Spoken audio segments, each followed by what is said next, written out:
السلام علیکم ناظرین، آج ہمارے پاس پھر ایک ایسا رشتہ موجود ہے جو کہ بہن 35 سال ان کی ایج ہے اور یہ کافی پریشان ہے اپنی عمر کے حوالے سے، اور انہوں نے ہمیں آف کیمرہ بتایا کہ اگر کوئی پہلے شادی شدہ بھی ہو، اس کی 1 2 3 بھی شادیاں ہوں تو مجھے کوئی اعتراض نہیں ہے، لیکن انسان اچھا ہو جو میرے معاملات زندگی کو بہتر طریقے سے چلا سکتا ہو۔ اگر وہ مجھے اپنے ساتھ باہر بھی لے جانا چاہے تو میں چلی جاؤں گی، لیکن میری کچھ شرائط کچھ یوں ہیں کہ انسان اچھا ہو اور میرے معاملات زندگی کو بہتر طریقے سے حل کرے۔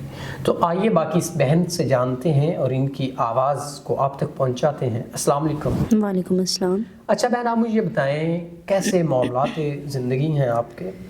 تو اچھا بہن، آپ مجھے یہ بتائیں کیسے معاملات ہیں آپ کی زندگی کے، اور بتائیں آپ ہمارے ناظرین کو۔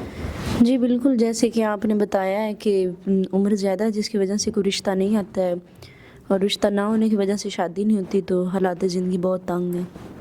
تو اگر کوئی اچھا انسان جو کہ آپ کی عمر کو بھی نہ دیکھے اور آپ کے معاملات زندگی کو حل کرتے ہوئے آپ سے نکاح کرنا چاہے تو کیا خیال ہے آپ کا؟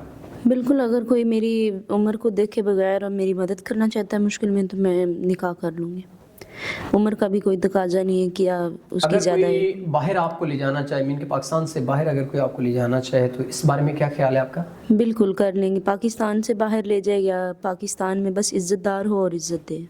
ناظرین، اگر کوئی ایسا انسان جو ان کو باہر لے جانا چاہتا ہے لیکن نیک انسان ہو، جو ان کی معاملات زندگی کو بہتر طریقے سے حل کر سکتا ہو اور ان کو کبھی دکھ پریشانی نہ دے، اگر کوئی شادی شدہ ہو پہلے پھر بھی کوئی اعتراض نہیں؟ نہیں، بالکل نہیں۔ ناظرین، اگر کوئی پہلے سے شادی شدہ بھی ہے تو ان کو کسی قسم کا کوئی اعتراض نہیں ہے، لیکن یہ کہ انسان اچھا ہو جو ان کے معاملات زندگی کو بہتر طریقے سے حل کر سکتا ہو اور ان کو کسی قسم کا تانا نہ دے ان کی عمر کے حوالے سے، تو یہ ضرور ان سے نکاح کریں گی۔ تو اسی کے ساتھ اپنے میزبان نواب احمد کو دیجیے گا اجازت۔ خدا حافظ۔